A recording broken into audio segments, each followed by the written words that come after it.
алейкум ардактуу телекөрүүчүлөр.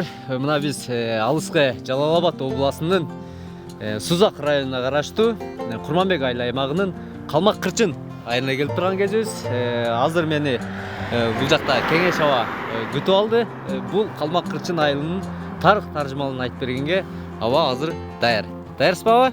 Даяр. Аба эми бул Калмак Кырчын айылы эмне себептен Калмак Кырчын болуп аталып калган? Бұл Калмак Кырчын айылының аталыш себеби, бұл Калмак 15-ші кылымдагы Калмак баскынчылыгы аркылуу бул жерде Көгарт деген ашуубуз бар. Көгарт ашуусу аркылуу келгенде ушул Калмак Кырчын талаасында чоң талаа болуп, өтө чоң согуш болгон. Чоң согуш кыргын болгонбу? Кыргын болгон. Ошол жерде Калмактар менен кыргыздар бет келиши, Курманбек баатырыбыз бет келишип. Ошол жерде калмактардын кырчындай болуп кыйылды. Калмактар өтө катуу сокку алды бул жерде деген маанини билгизет. Ошон үчүн бул жер Калмак Кырчын деп аталып калган. А согуштун тарыхы экендиги бул жерден курулуш иштери жүргөн мезгилде жолдор салынып аткан да? Жолдор салынып аткан. Кадимкидей эле адамдын сөөктөрү чыккан. Кадимкидей адамдын сөөктөрү. Аларды жашырып койдуңуздарбы жер алдына? Албетте аны жашырылат. Бул мусулманчылыкта дагы, кыргыз элибиздин салтында дагы ошол жасаттардын сөөктөрүн кайрадан жерге жашыруу биздин милдетибиз болуп саналат. Ошол согуш мезгилинде бул жерде бир канча калмак кырылган да эми? Канча кыргыз менен канча калмак бет келишкен? Эми андай тарыхый так маалымат жок, бизде жок. Болжолдучу? Болжолду демек бул жердин өзүндө ошо курулуш иштери жүргөн мезгилде биз жана сөөктөрдү бир 30-40 адамдын сөөктөрүн ошол бир эле сызык боюнча казган учурда ошол жерден эме табылган. Демек өтө чоң кыргын болгонун билгизет да бул. Демек бул азыр биз басып жүргөн жерлерде деле кандайдыр бир жер алдында адамдын сөөктөрү жашырылган. Жашырылган бар.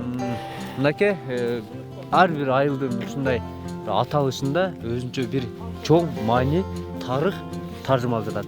Мына Калмак Кырчын айылындагы кантип аталып калган өзүңүздөр көрө алдыңыздар, уга алдыңыздар. Ал эми аба айтсаңыз, учурда бул айылда жана кыргыздын кайсыл уулдар отурукташкан да? Бул биздин айылда негизинен Басыс уруусунан болобуз. Басыс уруусунун Каман уругу деген бар. Андан башка Мамат Берек, Геркитамга, Кыдырша деген майда уруулар бар. Бардыгы солго киребиз. Солго киребиз. Сол канатындагы уруулардан, Сол канатында. Чоң уруулардан. Абдан жакшы. Аба эми бүгүнкү күндө айылдын ынтымагы кандай? Айылдын ынтымагы абдан чоң. Бул жерде болгон майда талаш тартыш нерселерди ушул жердин өзүндө эле аксакалдар жөнгө салып коет. Үй бүлөлүк чыр чатактарда Кудайга шүгүр жок. Толук айталам жок деп. Элибиз өзүнүн күндөлүк турмушу менен алек. Негизги чарбачылыгыбыз мал чарбачылык, анан дыйканчылык. Мал чарбасын жакшы карайт. Мал чарбасын жакшы карайбыз. Демек, могу жайытыбыз кенен. Жайыттар бүт эле малга ыңгайлашкан экен. Жайытыбыз кенен. Азыр коро уйлары бар, жылкылары бар, койлору бар. Фермерлерибиз абдан көп. Кеңеш аба, азыркындай эле мына калмактар кырылгандай эле мына бул Россиянын падышалык доорунда дагы ушул жерде бир кыргыздар кырып кеткен учур болгон экен да. Ошол бир мазар бар дейт. Ошол жерди көрсөк болобу? Албетте көрсөк болот. Жеринен көрсөк болот да? Жеринен көрсөк болот. Жүрүңүзчү. Жакын эле жерде? Жакын эле жерде бул жерде. Жалал Абад обласынын Сузак районундагы Курманбек айыл аймагына караштуу Калмак Кырчын айылы деңиз деңгээлинен 1700 метр бийикте жайгашкан. Калкынын саны 1900дөн ашык, 320нын тегерегинде кожолук бар. Айылда орто мектеп, медпункт, мечит жана соода түйүндөрү, тамактануучу жайлар эл кызматында. Эл тили негизинен мал чарбачылыгы жана дыйканчылык менен алектенишет.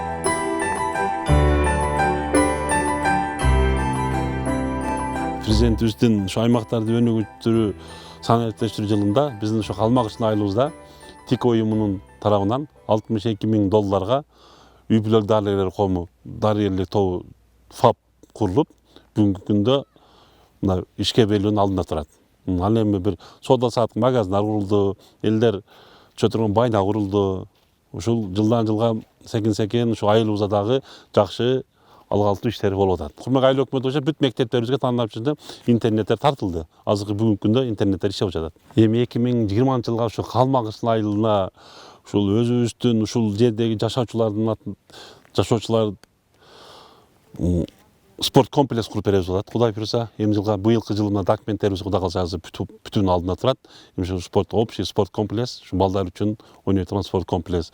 Аны эс алуу жайларына дагы адамдарыбыз документтер кылат. Эс алуу жайлары дагы Кудай буйруса кийинки жылдарда бүтүүнүн алдында турат.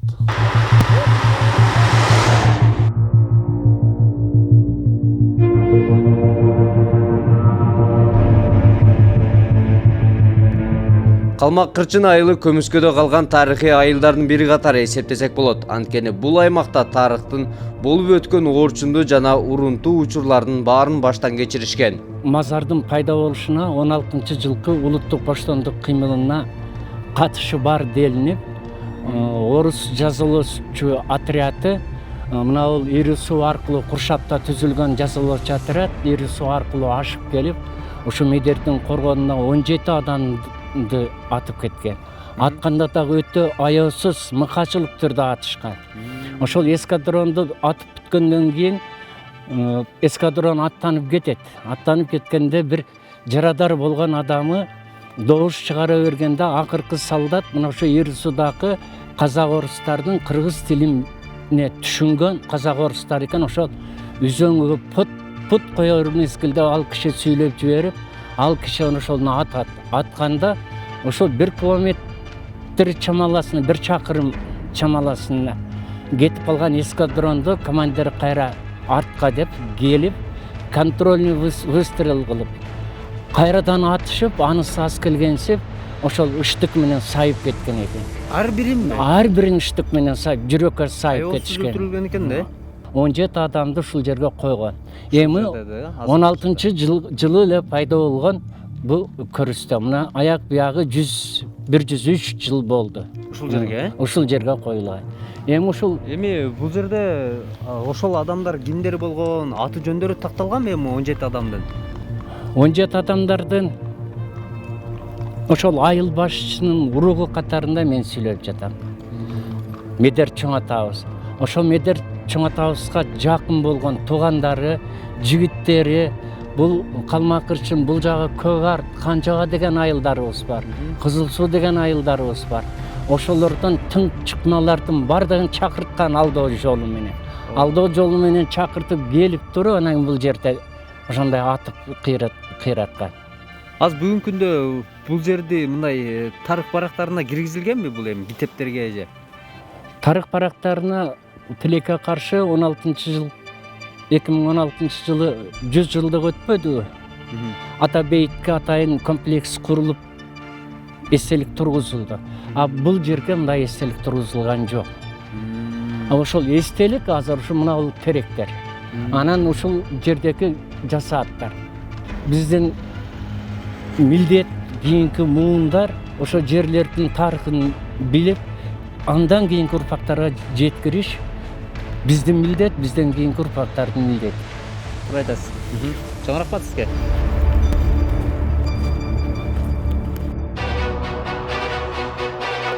Курманбек атым аттанган, кубусун менин даңазам, камыналы жигиттер каратандай калмага.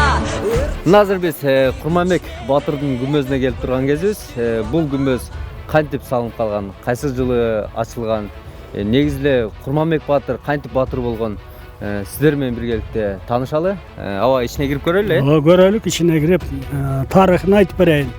Мына ошо тарыхка кайрыла турган болсок, Курманбек баатыр 16-кылымдын аягында, 17-кылымдын башында Кытайдагы Жуңгар хандыгын кытайлар талкалап, миллиондогон адамын кырып, калган ойрот калмактар мына ушул Орто Азияга кирип, Кыргызстандын территориясында негизинен мына ошол 3 республиканын территориясын басып алабыз деген максатта Көгар таш үстүнө ашып, ушул жерге келген.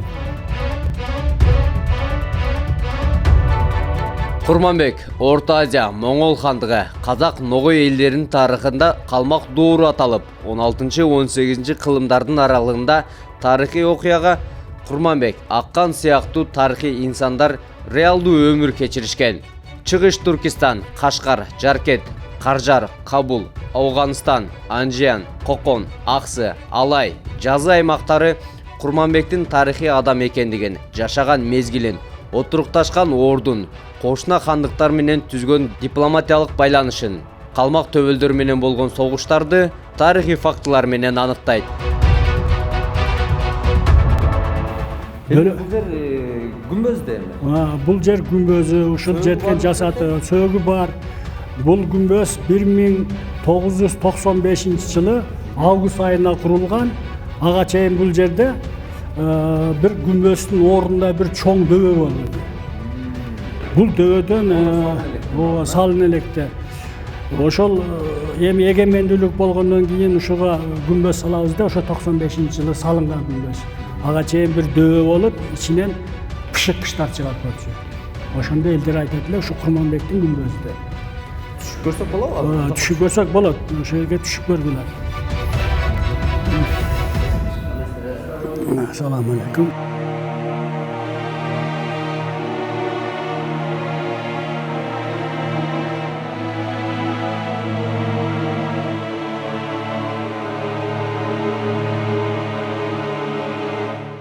بسم الله الرحمن الرحيم الحمد لله رب العالمين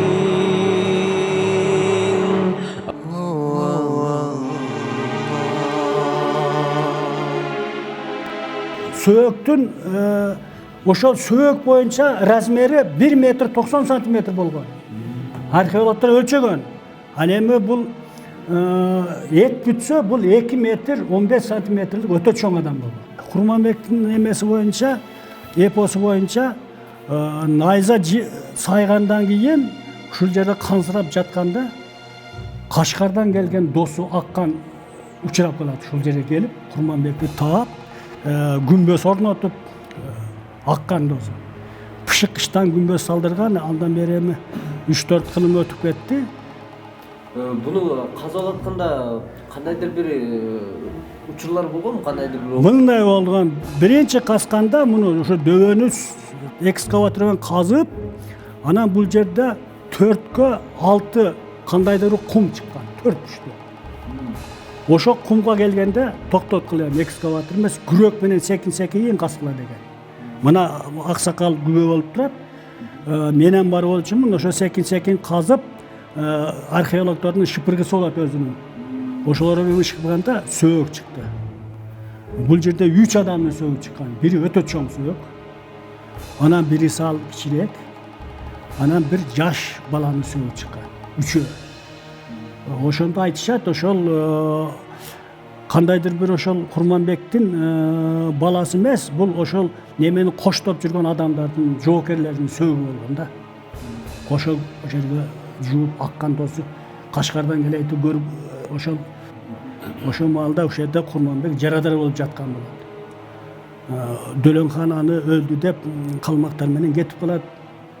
Бирок кийин Курманбектин баласы калмактарды кууп чыгат.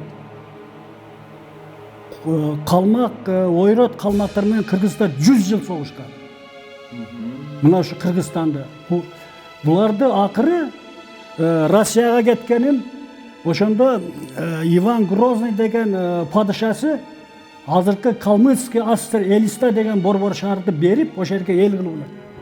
16-кылымда Тянь-Шанда Моңол төбөлдөрүн сүрүп чыккандан кийин кыргыз уурулары Кашкар менен түздөн-түз байланышта болгон. 17-кылымдын башында калмактардын кысымынын күчөшүнөн улам кыргыз уурулары Кашкар, Турпан, Ак Суу шаарларына көчүп келип отурукташа баштаган. Айрыкча 17-кылымда Кашкар жана Жаркент хандыктарынын аймагында Кушчу, Чоң Багыш, Кыпчак, Нойгут, Тейит, Булгачы, Отзу жана башка кыргыз уурулары мамлекеттин саясий турмушуна активдүү аралашып, тарыхый окуяларга өз таасирин тийгизип турган. Аба бул Курманбек Батырдын атынын бели сынган жери бар дейт го, ошол жерди көрсөк болобу? Мына ушу азыр ушу Курманбектин атынын бели сынган жери ушул күмбөстөн алыс деле эмес, жакын эле жер, көрсөтсөк болот. Ошону көрсөтүп берейин. Жанынан көрсөк болот. Көрсөк болот.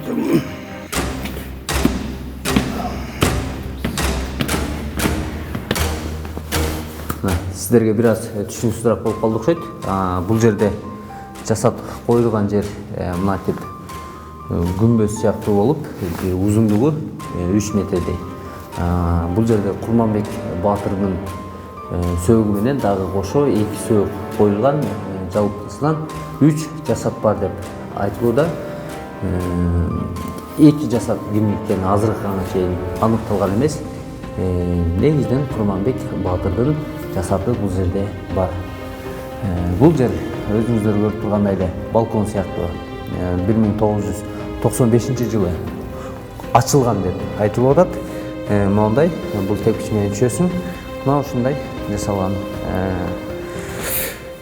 Ал эми бул жерде болсо астында жасат жаткан үчүн бул жердин ушундай кылып чекчек жасап койгон, эч бир адам баспаш үчүн.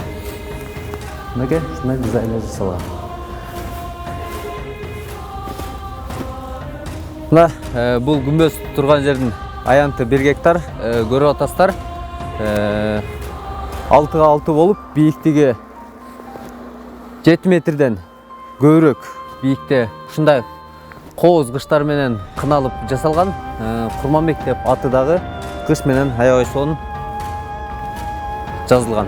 Ал бул жерде болсо элдер келип олтуруп зыярат кылып Куран окуучу атайын олтуруштарды жасап коюшкан. Курманбек Батырдын кулк мүнөзү анын Канышайга үйлөнүшү менен тереңдей баштайт. Курманбек патриалдык, феодалдык үйлөнүү салтын четке кагып, өз сүйгөнүн издеп чыгат. Курманбектин образын анын жары Канышайдын образы толуктап турат. Канышай Батырдын чыныгы жолдошу, ишенимдүү жубайы. Курманбек дастандагы маанилүү кейипкердин бири Аккан. Батыр аталып даңкы чыкпаса дагы эл багып, эл биримдигин сактап келген адам. Адамгерчиликтүү жолдош, мээримдүү дос. Мунусу Курманбек жараланган эпизоддо даана көрүнөт. Карасанатайлык менен Караөзгөйлүк дастанда Курманбектин атасы Тейтбек хандын образында берилет. Уулунун калмакка жасаган чабуулуна каршы турат. Кысталыш учурда тел тору атты бербей, кастык кылат. Караөзгөй Тейтбек эпосунун аягында өз жазасын алат. Кой үрөңдүн бели мына ушул Кошан деген жер аң көрүнүп турбайбы? Куду ушул жерде анда кичирээк аң жол болгон эмес, кичирээк аң экен. Ушундан катуу секиргенде Курманбектин белинин атынын бели үзүлүп кетип, аркасынан Дөлөң хан келип туруп сайып кылат. Сайып жарадай кылат. Калмак. Ошол маалда ошол мынау күнчыгыш жагына боортоп жетип, ошол жерде алсырап жатканда жолдон кербендер өтүп калат. Как раз ошо кербен Курманбектин досу Аккан болот. Аккан көрүп калып, анан ошол жерде жигиттери менен Курманбекти аруу жууп, анан мына ушул күмбөз турган жерге койгон дешет. Ушул жерге? Эпосунда ушундай деп айтылат. Ошол Кошаң деген эпосто бар, мына Кошаң ушул. Курманбек жарадыр болгон аң ушул. Кой күрөңдүн бели үзүлгөн. Агерде атасы Тейит хан өзүнүн тел торатын бергенде бели үзүлмөгөн эмес да. Бул кичинекей ат болгон. Тел торатты ар дайым душманга салыштыргандан минчү.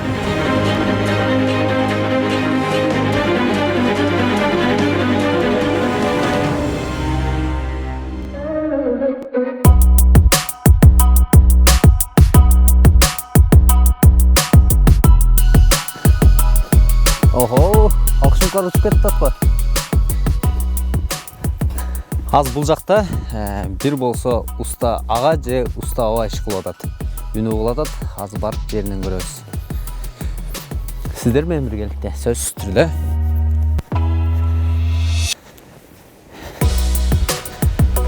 Албетте, көрүп атасыздар, бул жакта ат байланып турат. Демек, ат такалап дагы ошондой бир кызматтарды аткарат менимче.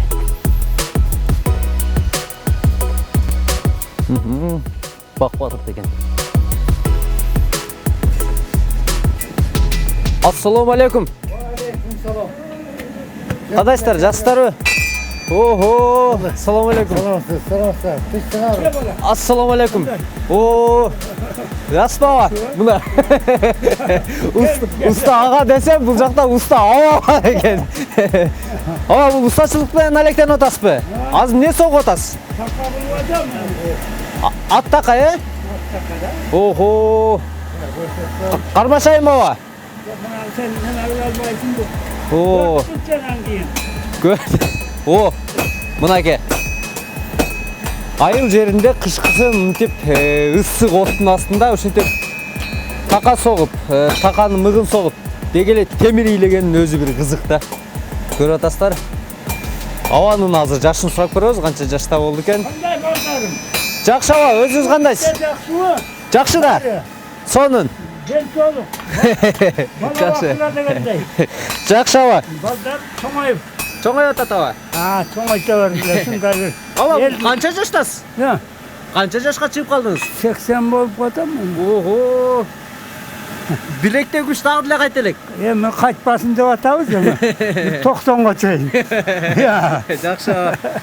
Aa, бузап кетти окшойт. Muzlar dem bu yaka koyup koyalım. Biz hep siz geliverin. Ha, bana şunday bolup, bunday ölçü var. Bir razmerde çıksın. Ha, bunday ölçü üstağı bir razmerde kılavuz. Ha, buna. Şimdi bir eviz.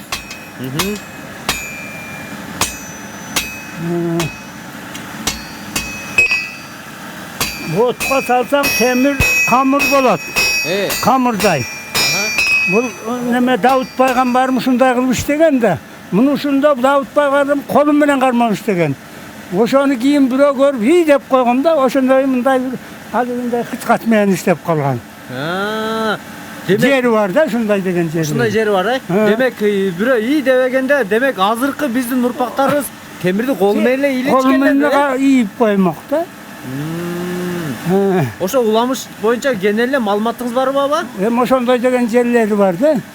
Сиз уккансыз. Ukkamın neme. Аба, канча уулуңуз бар? Jeti var. 7 уулуңуз бар. Jeti ul iki kız. 2 кыз. Ha. Неберелерден канча болуп калды?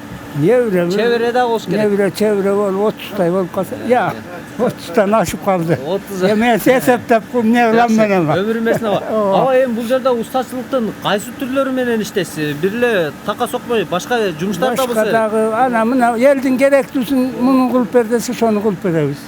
Ha murun bayağı semiske çapkan akışlık kıldırır. Artık hem semiske elden anı kılbaydı. Kaldı. Аба, бул устачылык сизге бул кантип өткөн? Өзүңүз үйрөнгөнсүз же аталарыңызданбы, чоң аталарыңызданбы? Men atamanda neme usta mes bolgon. Her kim özünün talantına bolot, talantına. Талантынан. Talantı bolot. Talantı olmasa bura bilişli kılalbaydı. Ulak talantı bolot. Jurnalistin de geviri bütkömmünün söz söyler varanı var. Ya, ya, turabı. Турай да сага. Bari talant gerek, barisine. Ана кирип келатканда бүркүттү көрүп калдым. Бул сиз жасаган болушуңуз O керек. şonu jasab hem koyup koyduk. Аны качан жасагансыз? Ben 1-2 yıl oldu, bu yıl koydum da. Быйыл койдуңуз, быйыл орноттуңуз. Hem o şondan bıyakları bütelek dağı. Yani saymalap, paymalap koysak onun. Охо. Аба, эми тиги бүркүтүңүздү жол катар көргөндөр кызыгып сураштыбы? O surav atat. Сатпайсызбы деген учур болдубу? Mağayam jasap berdi, hem karlık bolup baracak, bilmem bolboyu. Тиги бүркүттү сатпайсыз. Yok, satmayın dedim. Ben satıp kılıp alıp yerge koysam gördüm boyundağları bayağı pulga kızgıp sattın diyen jeri de bunu ya. Ya, pulda ne ya? мынакей абанын мына кылган мээнетин Мээнет- пулга эмес кээде ырасчылыкка дагы балаганын көрүп турабыз. Ал бүркүт жана сиздер көргөн бүркүт сатка сурагандарга сатпайм деп айткан. Сатпайм да. Аба мен дагы бир уруп көрбөймүнбү? Майлы уруп көр. Азыр мен дагы бир ноул базган деп коет. Ошо базган менен уруп көрөйүн. Аба каерде ур десе, ошол жерде урабыз азыр. Мына мен балкам дегенде. Мынерге. Мынерге. Мына. Мынерге. Мынерге. Бeni bir yerге. Nerede? Aha. Beni bir yerge. Oldu. Bundan da baktı, bundan da tuğradı. Hadi koy koy koy takası olup koy oldu koy. Koy koy koy. Ben bunu da yapıp zavaz suyunu çağırıp koyalım bir yarın. Oho. Böyle açıkanda memurun. Sen takanmadan da 400'de zavaz suyu çıkarttıkanda çıktı. Sen de çarptığın zavaz suyu jaksına koyuldu mu? Oo. Ya. Aba men деле түзүк эле темир уста окшойм. Sen de öğrensen bolgudaysın. Мынакей. Аба бир кызык суроо берейинби сизге? Aha. Эгер сизге шакирт болсом, мага түшкөн каражаттан канча чыгарып бересиз? Ben göğünele veririm sana. Üzöngü jasatkанды үйрөнтөм. Üzöngünü. Дагы? Ha, üzöngünü jasap 2 üzöngü kılsan 6000 çöntөгүngө чөт 3000'den satıp alsa. Ben 3000'den üzöngü. Бир үзөңүз 3000денби? Ооба. Такаларыңыз канчадан? Такалары mazır arzan эле. Арзан элеби? Эгер күч кубаттуу болсоң, көп эле акча каражат тапкындайсың. Абага шакирт түшсөңүздөр деле болот экен. Болот. Жакшы. Аба өнөрүн аябайм дейт. Үйрөтүп кетем жаш муундарга дейт. Үйрөнтөм мен башкаларга айтам, мына тайгаралык бирөө менде мына жерде өтүп така сокконду үйрөнгөн. Мына. Aşağıda tümle.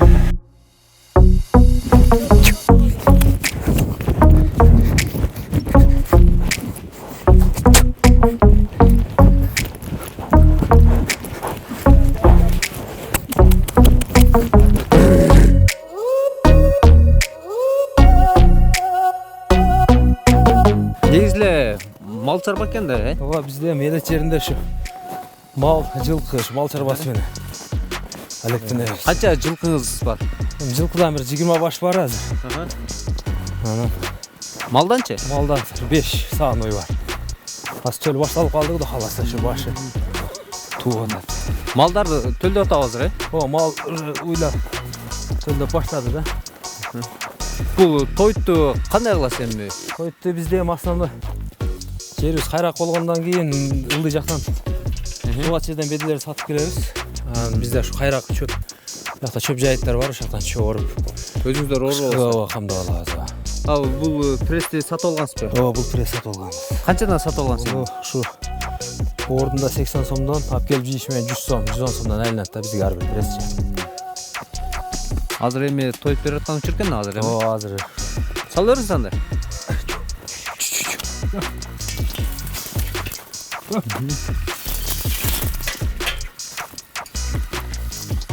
Бул бүт эле тайлар го. Жылкылар бар талада жүрүп барды жатат. талада азыр. Жерден ошо карышкыр кармап алганбыз да кулундарды. Кулундарды бул жакта, Карышкырдан карышкырга алдырып беришsin, ушинтип эле чачып коесуздарбы буну? Ооба бул ушундай эле болот. Ооба. Чачып коебуз. Азыркы учурда мынау мал жандыктарды мына санына эмес, сапатына көңүл буруп атышпайбы? Ооба, азыр эми көпчүлүк ошо өтүп калдык. Биз деле ошо санына эмес сапатына. Азыр кайсы багытына ыктап атасыз сиз? Эми биз көбүнчө ошо эт багытына. Эт багытына ыктап атабыз. Эми азыр коншуна Өзбекстан менен граница ачылып калды да. Анан эт экспортко кетип атат. Малдарды же мал, жылкы эмес, мал, уй мал. Мал, Ооба, анан демек азыр эт багытына бордоп семиртүү ошол жаатына ыктап атат десем айылды, айылды көпчүлүк эмелер ушундай болуп калды азыр. Букаларын байлашып, кочкорлор, койлорунан основной эт багыты да. ошо эт продукция кетип атат, экспорт болуп. Негизи сүт багыты кандай болуп атат? Бул жаатында дагы Багыт эле жакшы эле. Эми бизде быйыл айын Кудай кааласа ошол жерге сүт мында охлаждительде багандай муздап турат го. Ошондой контейнерлер курулат атат. Эми болсо сүт маселесин чечип калат. Бир 20 сомдон болсо сүт деле жакшы болуп калат эле. Эми азыр пока андай шарт жок үчүн основной эт багытынан неме кылып атабыз да. Бизде эми ошо бордоп. Мына сыртта 2 жылкы байланып турат да. Булар кандай? Улакка чабасызбы? Аттар эми жаш. Улакка деле азыр пока таптай элекпиз. Ононсу 3 жашнар карасы, беркиси 4 жаш. Улакка деле болсо болот. Булардыбы? Ооба, өзү таза кандуу жылкылардан да. Өзүбүздүн Ооба, өзүбүздүн бээлерден. Карабайырдан да? Карабайырдан, ооба, Кыргызстан. Карабайыр тукумунан. Эми буларды улакка таптайсыз да? Ооба. Өзүм улакка андай эле кызык көрбөйм негизи анан. Анан ушу быйыл көрсөмбү деп атабыз эми чаптап. Аттардын өзү эмелери жакшы.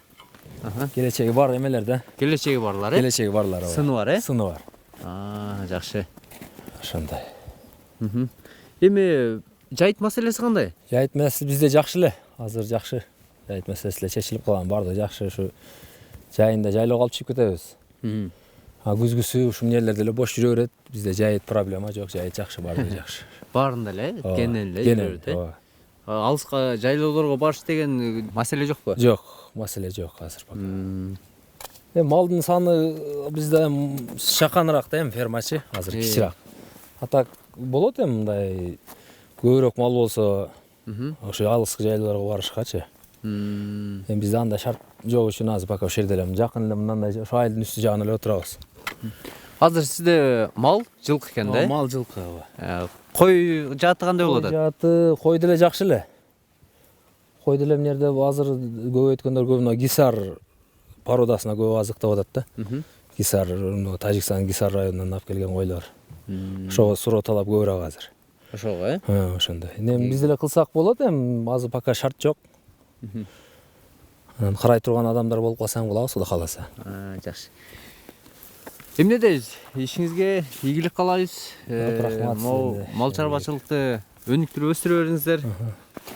Өз негизи эле кышында өзү түйшүктүү болот айыл жеринде. Ай жергеси ошо. Кора жайы кеңири. Кора жай жакшы.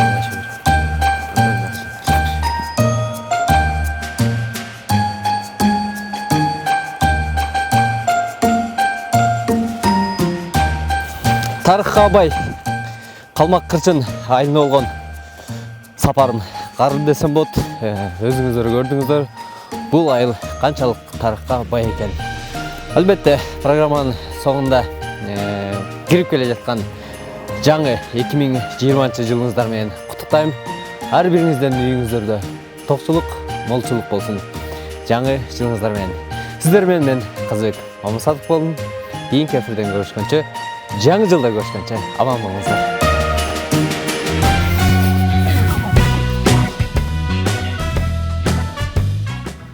Мынакей азыр биз атагы чыккан Курманбек Баатырдын күмбөзүнө келдик.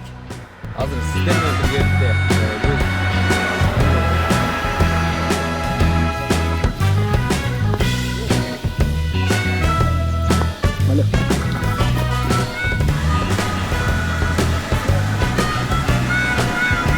сатты балды